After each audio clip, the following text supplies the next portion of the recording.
would like to say again about my topics. About I have wrote a proposal to apply for Japan JDS or JICA scholarship. The topic is that the effectiveness of youth education in Cambodia in response to Industrial Revolution 4.0.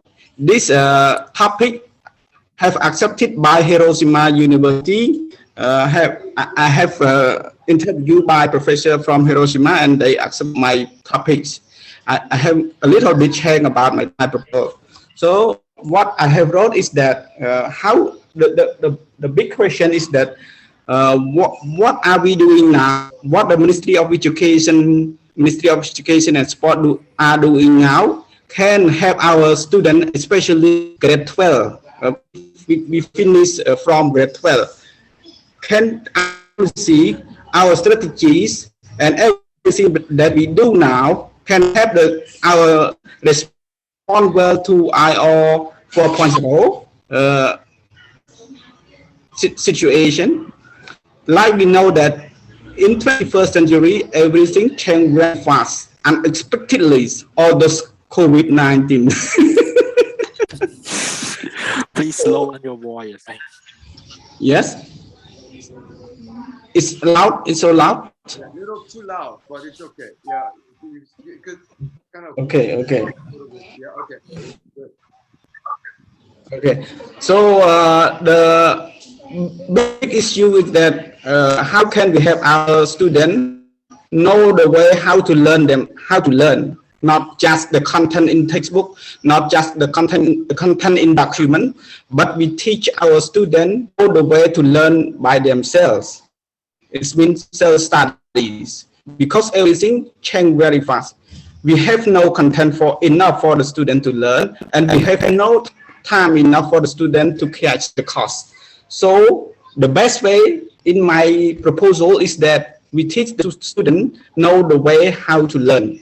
In my proposal, I will talk about the life skill. We call transferable skill or 21st century skill or people skill for the students that can have. We have 12 soft skill for the student that the student can achieve, can respond well to what are going to happen in the future or in the 21st century. And the big question that I rested in the proposal that like I read in the beginning is that what are we doing now from the ministry can help the student well to achieve the goal of we want the future of the student can get well in the 20th century or the sustainable development goal or not. It's mean that everything is okay for the student now because I catch this topic because I read the topic from Singapore and from Japan. I read the topic that they wrote since 2005, but everything the topic like they wrote now, all those the topic in 2005. So I think that everything is okay for Singapore or for Japan, that they have the student be ready well for the future. So it is catch my thinking that I need to write a topic that to think about the future of Cambodia, the future of Cambodia students. How can we respond well? How can run or we go through the changing society? This is the main challenge or the main issue that I will be search in Hiroshima University in case that the JDS committee accept me on next week in case that I will be success in scholarship. Yes. Thank you. How long will it take? How many years do you have to be in Japan? 2 years and 3 months. 2 years and 3 months. Yes. Well, anybody have a question? You should have an open mic. Anybody has a question? You should have. Yes, please. If you have question, please ask me. I will be clear because of the question. No, no answer. Yes, Hello, Bong. no Yeah, answer. What is your research? I think maybe we can go one by one. I would like to have a question first. Yes, please. What is your research hypothesis? Okay, okay. My research hypothesis is that we have we have some information from PZD. You know PZD, the assessment for developing country. We saw that the life skill of student very low, and I have in 2019 I have I have conduct baseline survey soft skill or life of the student in Korea around 100 students in school. We found that only 30% of the students can respond well to the standard of life skill in the world, in the global. So only 30%. And in primary school, only 10% that can respond well to the standard. So it is kind of issue. And then we find the roadmap. I found the roadmap of ministry. It figured out that we need to help our students to respond in life skill or in soft skill. So it is the big hypothesis that I can write up in my proposals. So this is the kind of hypothesis that I show you. Good. What about Vichika? You have a raise your hand. Vichika. Yes, I raise my hand. This is my Please, way to Vijika. student. Yeah, thank you. Okay. Is it for PhD program? Oh no, it's not for PhD, just master, just master program. Oh, Mr. And get one more master. And for one point that I want to raise here is about the methodology of research that it is the demanding of Hiroshima University is not qualitative research, just only quantitative research. So it is difficult for me to do a topic in philosophy by use quantitative research.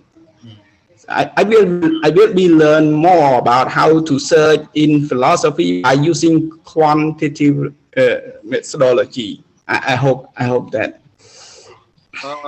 Sarat, I'm going to give this book to philosophy RUPP department. I wrote a book on research method, how to do research in Cambodia. This will tell you qualitative research in Cambodia, so it should be helpful. Qualitative or quantitative? Well, both quantitative and qualitative, but it will give you an understanding. Okay. Quantitative. Maybe yes. If you buy me lunch, I'll get you this book for you. Okay. After pandemic. Okay, I really want that books. Professor Kang, don't you have any insight? Maybe you could give him some insight. Sarat, Professor. Please. I suggest, Lida, we have to turn off all the microphone. When you talk, open your microphone. When you are not talk, please off. Then we can hear clearly what people saying, okay? Second, please Sarat, reduce your microphone volume. Too strong. I cannot hear you properly, so I couldn't pay attention to what you are saying. Please reduce your microphone half, okay? Yeah. My question is, whose organization you get scholarship for Hiroshima University? Sorry, Professor, can hear? Cannot. Sorry. Still strong. Your microphone is still strong. Huh? They're strong. Strong. Yeah. Very technical mice. Maybe he should use earphone because he speak no earphone, so that's why the sound is so loud. I'm go far. Wow. Okay. Very Please. powerful voice. Okay, so which organization, which NGO you get scholarship from? JICA, Professor JICA. JICA. Okay, through JICA. Yes, Okay. yes. And can you say again what you are researching about? Sorry, I couldn't hear you. You are too strong. Just shortly, what you are researching about? Okay, I'm searching about the effectiveness of youth education in Cambodia in response to industrial revolution 4.0, and the main issues that we want to search about what have we done for the student. It is good for the student to help them to achieve or to respond for what are changing in the future. Yes.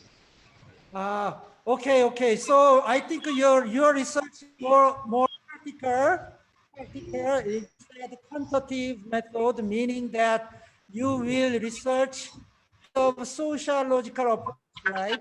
You have to Yes.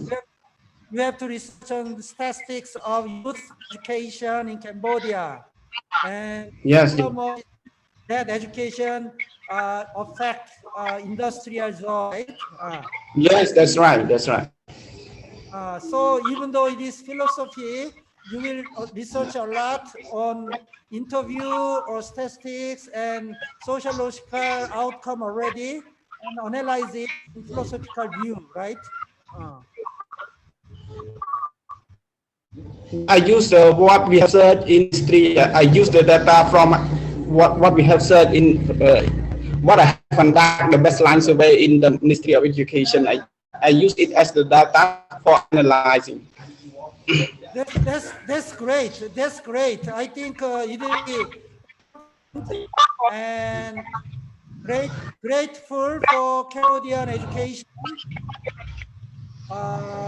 Now, one Jesuit father, one of our members, Father Mark, who is noisy, very noisy. Where is it the sounds come? I don't know. Maybe Sarah's place. Huh? Okay, Sarah. Okay, thank you. Turn off your mic. So there is my father, Father Mark Lopez, who is the Filipino father who used to work in Cambodia for a long time and used to work in our school, Sala Xavier Jesuit School in Sisophon. He went United States for studying PhD in education in India.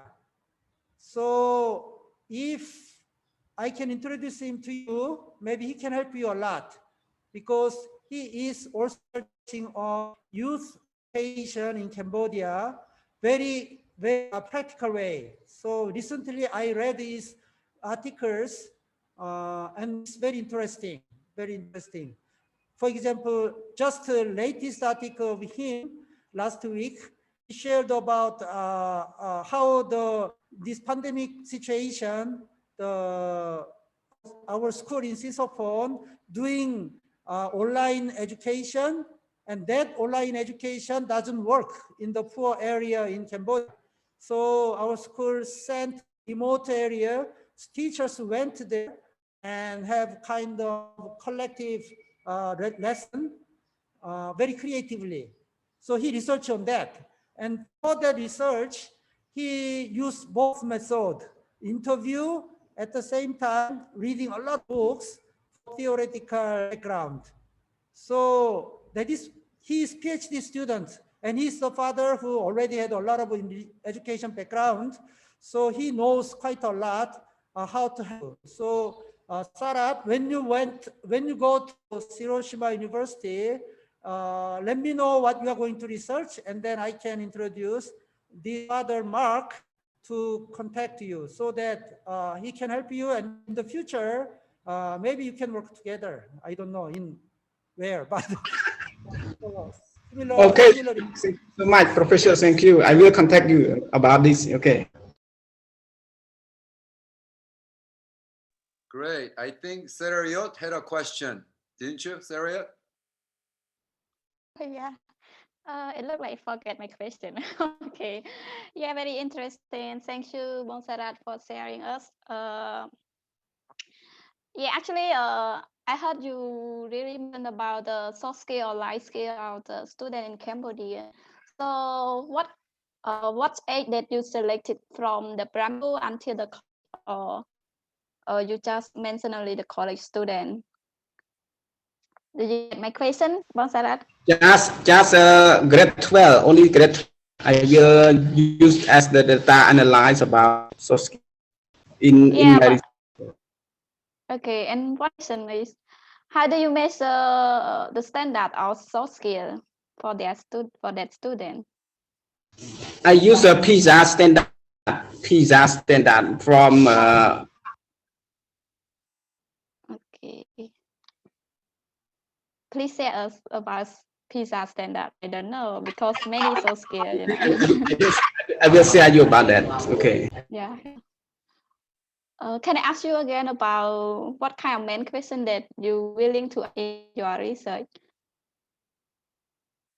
The main issue is that we want to know that what we have done from the ministry, from NGO, like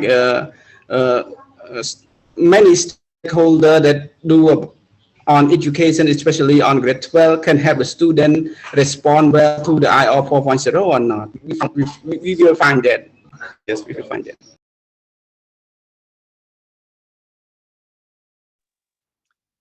Good. I think if people don't have question to Sarat, actually, we were going around kind of talking about what we've been up to. So maybe it'll be good time to talk about that because it's not really. I just wanted to record Sarat's presentation because there are some students who might be interested in applying to graduate master level, and dialogue like that would be very stimulating to be encouraged. And someone just put up something about, I think it was Money, who put about there's another opportunity for scholarship, right, Money? So why don't you tell us about that? Well, thank you, Bangsarat, for sharing his working on develop to apply scholarship. Well, to me, I have been working for NGO for almost 3 or 4 years. Right now, I am looking for another master scholarship. It is about policy and practice scholarship. It is to be sponsored by Geneva government.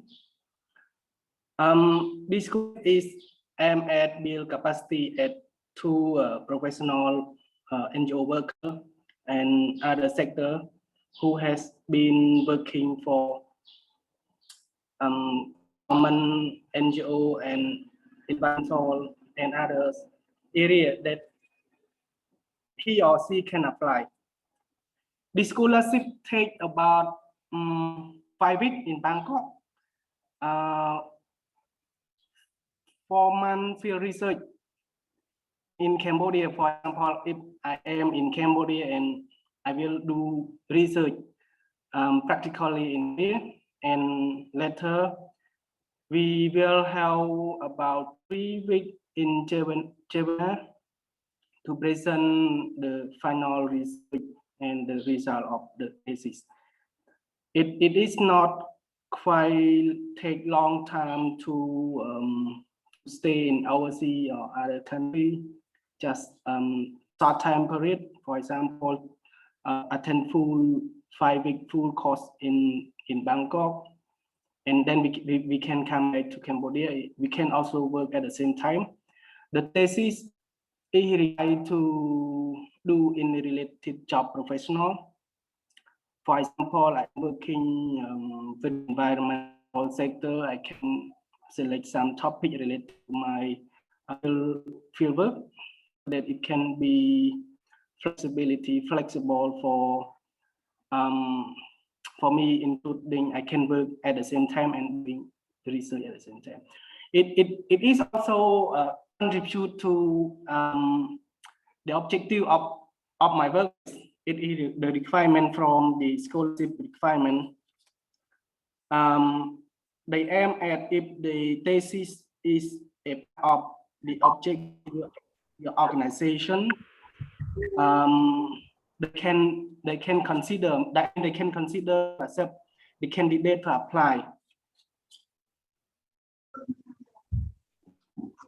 But now, right now, I am in developing my application form as a nominator from my organization and developing my application form.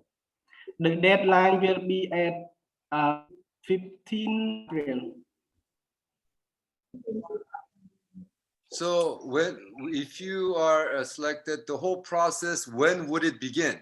Practically, what month? It began in August 2000 this year and finished at February 2022. So it's not math, it's not academic degree or certificate, it's just work related, it's certificate program. They call master program, practical research and build capacity, professionalism at workplace. It finds from philosophy. Oh. I hope you. Oh.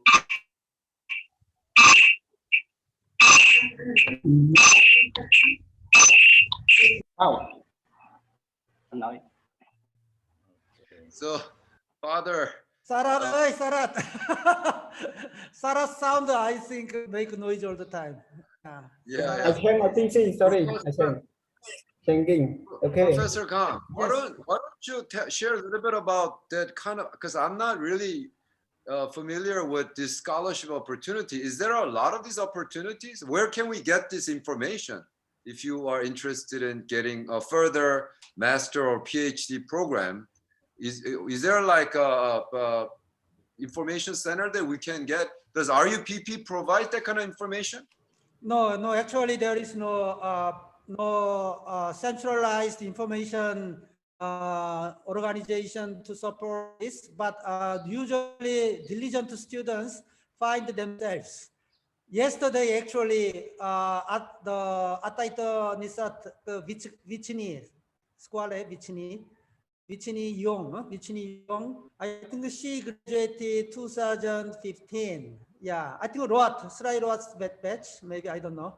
But she came yesterday. Yeah, she came. And then I wrote a recommendation letter for her. She is going to apply for MA in Ewha University in Korea. So I was surprised. How do you get this information? And she said she entered internet and searching for Korean scholarship, and she found this government scholarship program for MA and PhD in Korean universities. So a lot of universities there, and you can choose. I guess maybe she can fail because her GPA and English score is quite not matched with the standard of that scholarship. But she said she contacted the Ewha University, and the answer was, our scholarship is based on Korean language, not English language. So they provide 1 year English Korean course and then continue to have that course. And then about GPA, there is the more than 80% or 90%, meaning that B+ or A like that. But her friend just got this scholarship last year, and she's studying in Korea University in Korea. But her GPA, her English is similar to her level, which is level. So she is hoping that maybe her application can be accepted. So I tried my best to write a proper letter, recommendation letter for her yesterday. we just send it. Maybe tomorrow she will send documents. So like this, some students find the scholarship program through internet by their own searching, I think. But like the Muni's case, her organization, the NGO itself, provide this opportunity. I think he got from his own NGO. But usually people get information through internet searching. Yeah. So far, no proper place for giving information to the students. Yeah, I mean, In my case, we are selecting every year 2-3 students to Sogang University for MA and PhD program, but this is for science, natural science department. For humanities, and we stopped saying because Sogang board office say no more money for that. But if this year I can go to Sogang, I can visit Korea, I will meet board fathers again to ask open the scholarship for humanity also. So if it is open, maybe I can introduce Sogang scholarship also. don't say humanity, say philosophy. Get a scholarship for philosophy department. Usually philosophy, not so many scholarships for philosophy, but if we go up to PhD level, there are scholarships. Yeah, you have to ambitious to finish until PhD, then should be possible, right? So my guess is, for example, we have MA degree already in RUPP. So if you really want to continue to do PhD in philosophy, I can introduce our own school, I mean Jesuit school in the world, especially Manila, the Ateneo de Manila University. I met the president of Ateneo some years ago, and when I opened this program, this MA program in RUPP, in verbal contract, he agreed that if I send some excellent student continue to PhD in Ateneo, she will accept as a full scholarship. But so far, I have no one who will continue to PhD outside. Maybe many reasons. But if really qualified student want to go continue to PhD in philosophy in Ateneo de Manila, there is possibility I can try again with the president. Wow, that's exciting. I'm gonna challenge everybody to become a PhD at philosophy. So, anyways, well, thank you. I think because I think we just want to hear from people casually now, so I'm just gonna stop recording.